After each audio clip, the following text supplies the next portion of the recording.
আজকে বার্থডের মেনু তোমাদের সঙ্গে কিছু শেয়ার করছি। চলো পায়েসটা আমরা করে নিচ্ছি। বন্ধুরা দেখতে থাকো পায়েসটা আমি কিভাবে বানাই। দুধ দিয়ে গ্যাসটা অন করে দিলাম। এবার চালটা আমি গোবিন্দভোগ চালটা আমি ধুয়ে নিচ্ছি। তোমরা চালে নাও ধুতে পারো, আমি একটু ধুয়েই নিচ্ছি।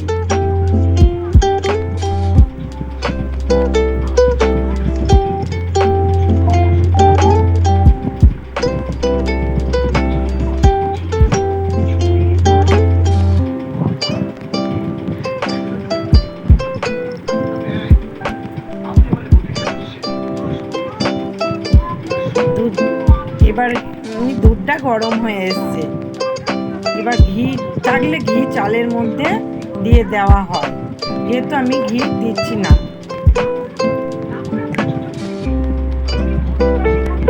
চালটা ঢেলে দিলাম।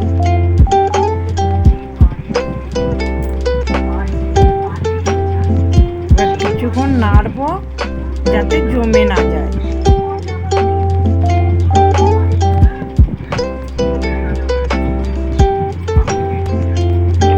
দিয়ে দেব তেজপাতা।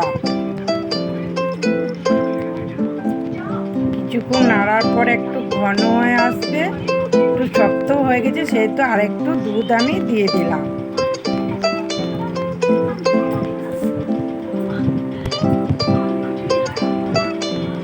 দুধের পর কিছুক্ষণ নাড়বো। সুন্দর হয়ে নাড়ার পর আমি কাজু কিশমিশগুলো দিয়ে দিচ্ছি। আর 5 মিনিট নাড়বো, সুন্দর সেদ্ধ হয়ে আসবে চালটা। এবার যতটা পরিমাণ আমি চাল নিয়েছিলাম, যেহেতু ততটা পরিমাণ চিনি আমি এবার এর মধ্যে দিয়ে দেব।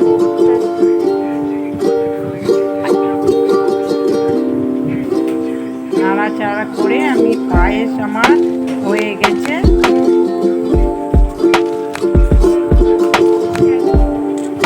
এবার আমি লুচি, কালো কলাই দিয়ে লুচি কিভাবে তো বানাবো সেটা দেখাচ্ছি। কালো কলাটা ভিজানো রাখা কলাইটা আমি বেটে নিচ্ছি।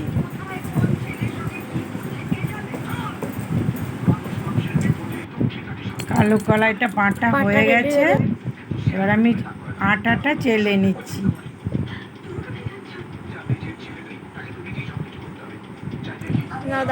আটা চালার পর আমি দিয়ে দিলাম 1 চামচ কালো জিরা, অল্প পরিমাণ লবণ, দিয়ে দেব 2 চামচের মতো চিনি, দিয়ে দেব একটু সর্ষের তেল। সর্ষের তেলটা একটু বেশি দেব। এভাবে মেখে নেব ময়ামটা, এভাবে মেখে নেব।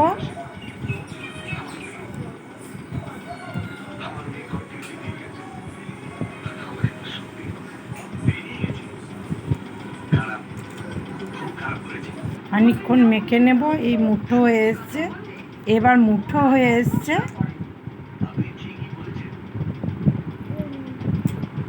পারফেক্ট হয়ে গেছে, মুঠোগুলো পারফেক্ট হয়ে গেছে। এবার আমি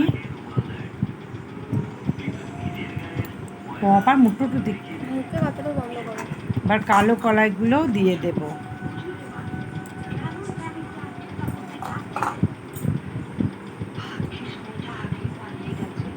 বাটা রাখা কলাইটা দিয়ে আমি একটু জলও দিয়ে দেব, অল্প জল দেব।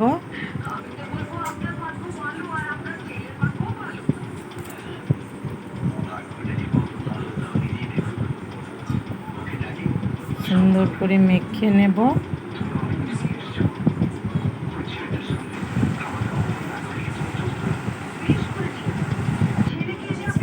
আর লইগুলোকে কেটে নিচ্ছি।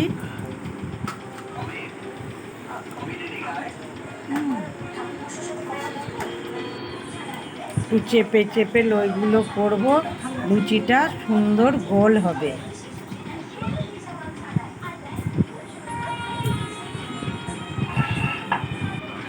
এবার আমি বিলে নিচ্ছি সর্ষের তেল দিয়ে।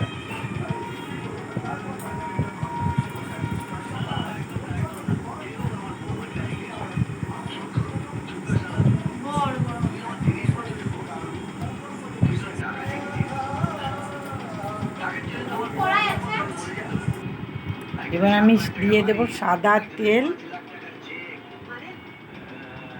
আরেকটু গরম হবে নাকি?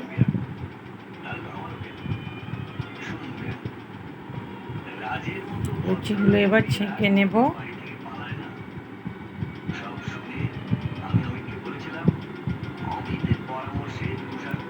সুন্দর ফুলেছে, খেতেও খুব সুন্দর লাগবে।